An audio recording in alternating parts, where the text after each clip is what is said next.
લખતર ગ્રામ પંચાયતનું જૂનું trolley સહિતનું tractor સહિત મોટી સંખ્યામાં લોખંડની ભંગારની વસ્તુઓ સડી જાય તે પહેલાં વેચી દેવા માંગ ઉઠી છે।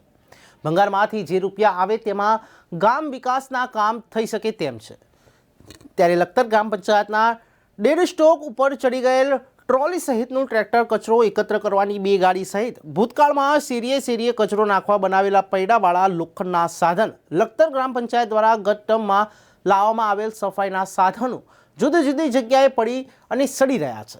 ત્યારે લખતર ગ્રામ પંચાયત દ્વારા સરકારશ્રીના નિયમ મુજબ કાર્યવાહી કરીને આ સાધન કે સાધનોનો ભંગાર કોઈપણ પ્રકારના ઉપયોગમાં આવે નહીં અને કાટ ખાઈ ધૂળ ખાઈ જાય તે પહેલાં એક જગ્યા એકત્રિત કરી જાહેર હરાજી કરી વેચી દેવામાં આવે તો આ ભંગારમાં વેચી જેટલા રૂપિયા આવે અને આવેલ રૂપિયાનો ગામના નાના એવા વિકાસમાં કામ લાગે તેવી સરકારની ગ્રાન્ટમાંથી મળ્યા હતા। ત્યારે સફાઈના સાધનો જુદી જુદી જગ્યાએ કાટ ખાઈ રહ્યા છે। ત્યારે ગ્રામજનોની માંગ છે કે આના પૈસા વેચીને જે આવે તે વિકાસના કામોમાં લગાય।